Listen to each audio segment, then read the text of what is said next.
Happy Halloween. Hey. If anybody ever asks what I'm going as, just tell them I'm going as a World Series champion. All right, get that out there. Exciting times. I think it's that time of the year where they're sick of me. They're sick of playing against each other. And it's just time to, see what we have going up against someone else. And we're excited about the year. Kids have been working really, really hard. Been very pleased with their progress. By no means do I think we are where we want to be, but that's the beauty and the joy of coaching and putting together a team, a roster, watching them come together daily to figure it all out. I know in this day and age, we all want things instantly, Instagram, whatever the case might be, but it's also a process, and we're enjoying that process. It's a great group to work with. We've had a couple injuries that have forced us to put kids in unfamiliar situations, uncomfortable situations, but I think they've handled it extremely well, and I'm looking forward to just the progress, what we're going to endure this year.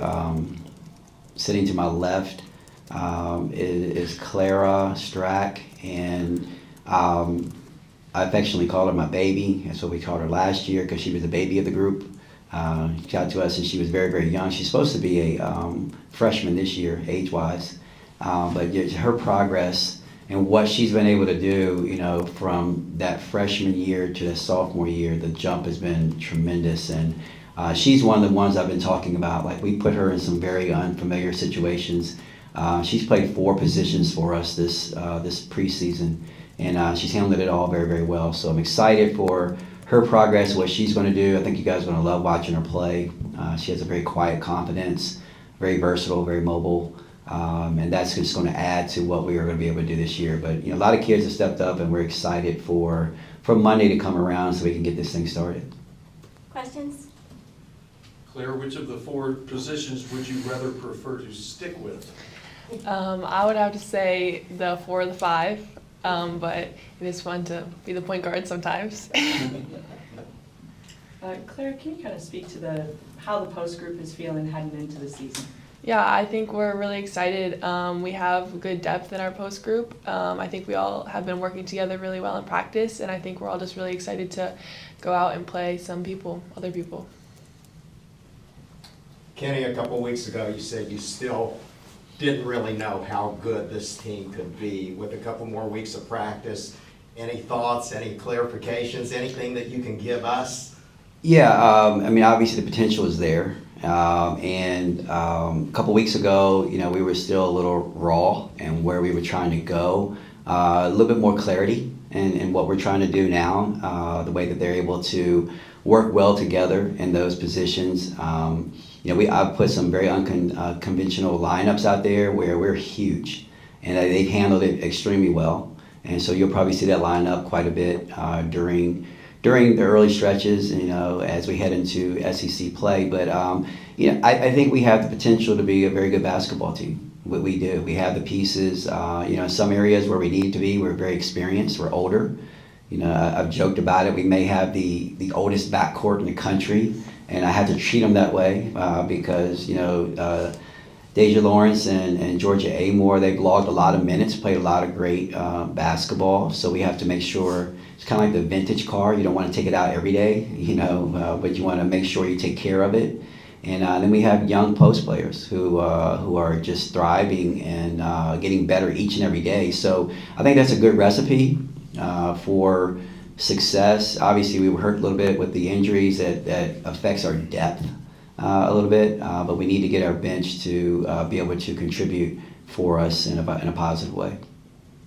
You teased us a little bit in the blue-white game with the Twin Towers, the 2 Claras out there. I assume we'll see a little bit more. It's not a tease. You're going to see it a lot. It's not a tease. It's something that's going. They're too talented not to have them on the floor together, and that's where I gush with just excitement. Her versatility allows us to do that. She honestly can play 4 positions and play them well. It's not like a gimmick. The one is a little bit different, but she's at a very young age. And close your ears, but she's one of the smartest players that I've had. you know, and she just understands it. She understands my offense. She doesn't memorize it. You know, if it's a play, she knows why she's supposed to go from A to B to get to C. And it's not just, hey, you know, connect the dots and, hey, he said go here, then I got to go there. She knows why she's supposed to go there. And what she's doing now, which I've been extremely proud of her, and she's watched Liz Kitley do it, and she's watched Georgia Amore do it.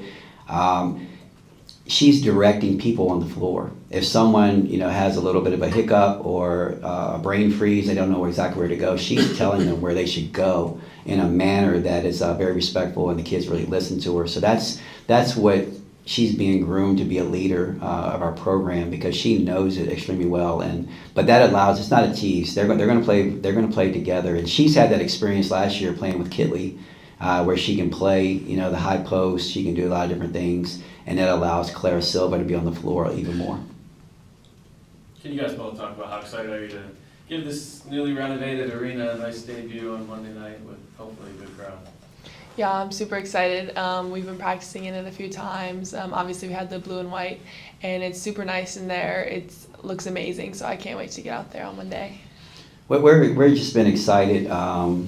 Like I live vicariously through fans' eyes, you know, when they talk about it, and because we weren't here for the old, and so we don't know any different other than what we see. But when we listen to fans talk about, you know, the history of the building, the improvements of the building,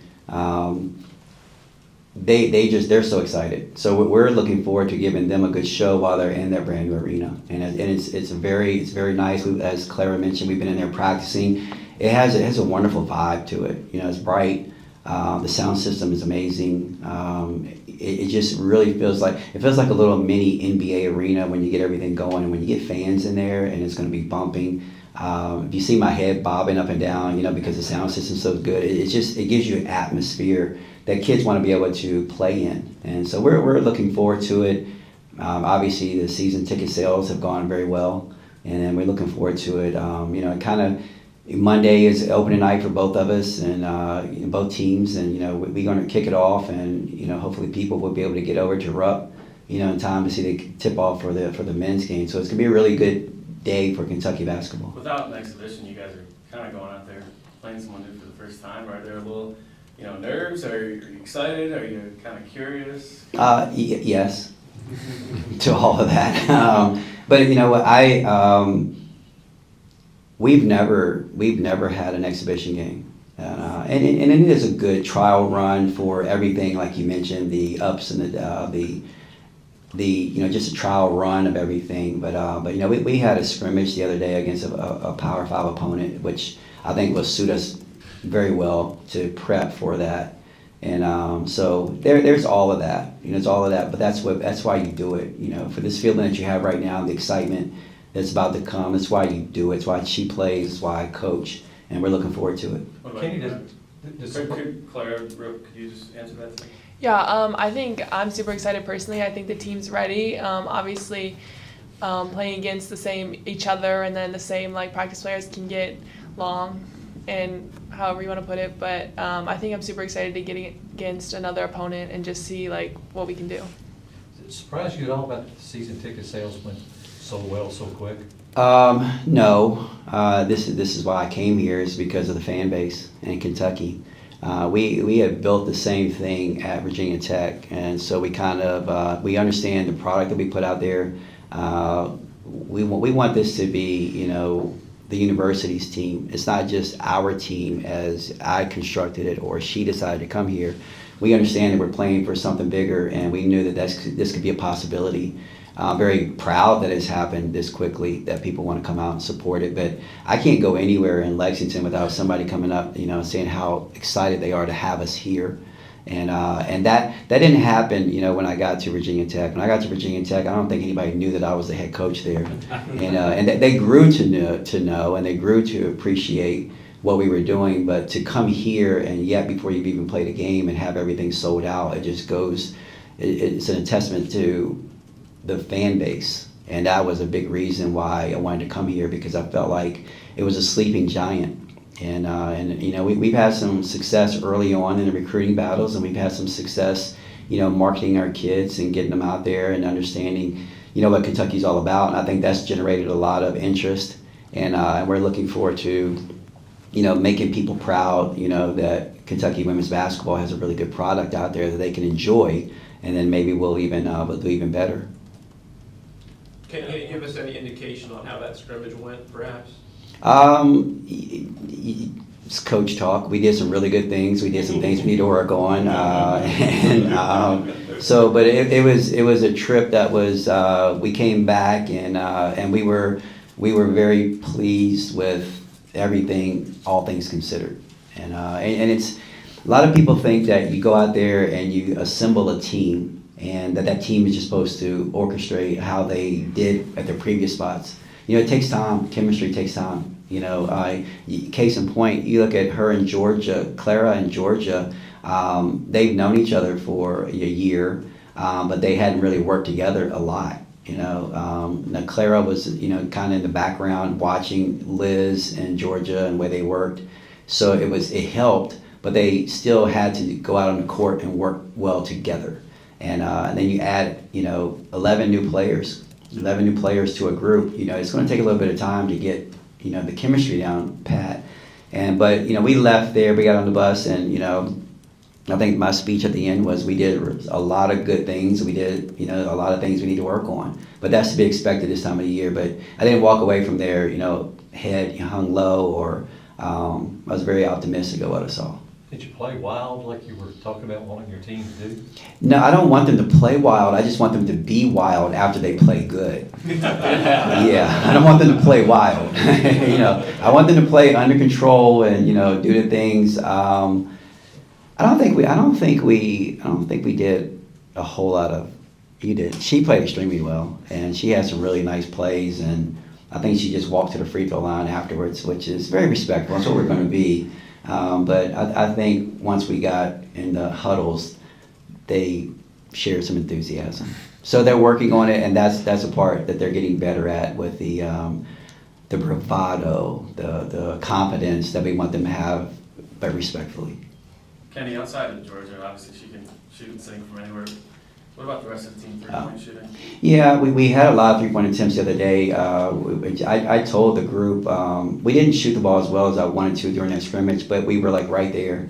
And total it up, you know, every shot that we missed seemed like you missed it by a half inch, and, you know, 7 inches more, and we would have probably had a tremendous shooting night. A lot of capability in shooting the basketball from a lot of different players. Deja Lawrence has been shooting the ball extremely well. We're excited about what she's going to be able to provide. Amelia Hassett has been lighting it up. You guys saw her in Big Blue Madness. And it's kind of funny because we recruited her as a shooter, getting to know her personality. Didn't know how confident she was because she really got down on herself quite a bit during preseason, so much so that we had to have conversations about it. And then, man, you flick that light on, and she was like a woman possessed. It was like, this is what I do, let me do it, get out of my way. I think they even asked her, they said, well, what was it they asked her during the... Yeah, they asked her what her section would win if she won the shooting competition, and she said, I'm going to make every single shot. Yeah, I'm going to make every single shot. And they said, well, what is your section going to get? And she was supposed to say, you know, a promotional thing, like, you know, you get a gift card from Kroger, or I'm not exactly sure what it was. She said, everybody's going to get a house. And we were like, what? And she went out there trying to shoot to get everybody a house. But she's shooting the ball exceptionally well right now, and her confidence is through the roof. And it's like when she's like that in that zone, I just leave her alone. I don't even tell her that's a good shot, that's a bad shot. Maybe you should have swung it for one more. I just leave her alone because she thinks she's going to make every shot. And when you have someone like that, you want to get her the basketball. Georgia, obviously, as you mentioned, Clara, you know, she has a green light to shoot the three. It's like if she's open and she can shoot the three, I might let it fly. She's worked on it. We've worked on it a lot, and I want her to be confident as she, you know, continues to grow and evolve her game, and that's a part of it. So it's like, you know, you got the green light, just let it fly. So we have kids who are capable of knocking it down outside of Georgia, and we want them to step up and be confident in all their looks. Gabriel. Clara, they say that good teams reflect their coach's personality. What are we going to see in this team that reflects the personality of the guy next to you? That's a good question. I would say our attention to detail. We very methodical in the way we run like our offenses and stuff, and I think that's how he coaches us to be. So I think that would be a good reflection of him. Kenny, have you talked to either Coach Elsie or Coach Mitchell? You know what? I've played phone tag with Coach Mitchell. I know eventually we will get together at some point in time. I didn't want to do it for Big Blue Madness because he would probably try to get me to go out there and dance like he did all the time. But I know he will be a tremendous resource. I know he loves the University of Kentucky and the women's basketball program. So we will eventually meet up. Coach Elsie, she and I sat down and had a very good, long conversation over the summer during on a recruiting trail. Have so much respect for her, always have had so much respect for her and how she goes about her business. She's a consummate professional, and you know, she had nothing but great things to say about her experience at the University of Kentucky, and that meant a lot to me. You know, she wished us well. I wished her well in her future endeavors. It's good relationships. It's good relationships. You know, Coach Elsie is even telling me, you know, a good church to go to, and, you know, things of that nature. So it's a good relationship, and, you know, we all understand the, you know, the nature of the business and profession, but behind that business and everything that goes along with it, we coaches, we have like a little fraternity sorority where we really, you know, support each other, and we see each other as more than just coaches. We see each other as people, and those are two good people that I've always respected, and by my you know, coming here, they've been very gracious with you know, their time and telling me a lot of things about the university and fan base, where to eat, you know, where to go to church, things of that nature, which are all very important to me. We've got time for one or two more. Coach, have you ever had a player like Georgia who is a coach, if you No. just wanted to take a back seat and say, you know, I'm gonna let her take over for a second? Oh, I do. You know, and you know, George was in my office this morning for 45 minutes. We had coffee. She was in my office yesterday for an hour and a half. She is truly my mini me, you know. And I got mad at her yesterday in practice because I was thinking something, and without telling her, she didn't do it. And I'm like, what the heck? You know, you don't ever do that. You know, but that's how close knit we are. So in the big blue, the blue-white scrimmage, you know, when I sat her for the rest of the game, I told her you weren't playing anymore. If anyone ever noticed, she was the one that was coaching the team. You know, I was sitting down talking to the donors, and she was up coaching the team, telling the team what to run. And she could probably do it as good as I'm doing it because she understands what we're doing. A lot like Clara, she doesn't memorize her stuff. She knows why we're doing it, why you're cutting from A to B, why you're going from here to there. And that's very, very important. So I've never had a connection with a player like I have with her. And part of it is because I think we've been together for like 10 years. You know, I'm joking, but it seems like that. But she was with us. She was with me, and she gray-shirted. She came in January, her first year, she gray-shirted. She didn't play. So we had a couple months before she actually even started playing, and then obviously she got the COVID year, so it gives her another year. And so there's going to be a lot of connection. But it's like, you know, we talked yesterday for an hour and a half. We didn't even talk basketball. We talked family, we talked future, we talked, you know, a lot of that different stuff. So there's going to be a positive connection there, and that's something that's very special and something I don't take for granted. Because you get those opportunities, you know, sometimes once in a lifetime, but, you know, some people are blessed to have it a few more times, so I'm definitely don't take it for granted. Last question, go ahead. Yeah, Clara, coach is a coach. He has to talk positively. Coach speak, as he calls it. You have a little bit more freedom to speak. How good can this team be? You played on a lot of teams. How good can they be? What is their ceiling? Yeah, I don't think we really have a ceiling. I think that we can be a really good team this year. We have all the pieces. Obviously, we all came from different places, different teams, different backgrounds, but I think that if we can put all those pieces together and we can reach our full potential, like, I don't think I really would give us a ceiling. You can't trip her up. She's just like me, so coach talk too. We'll end on that note. Thank you all. Thank you guys. Happy Halloween. Go Dodgers, go Cats.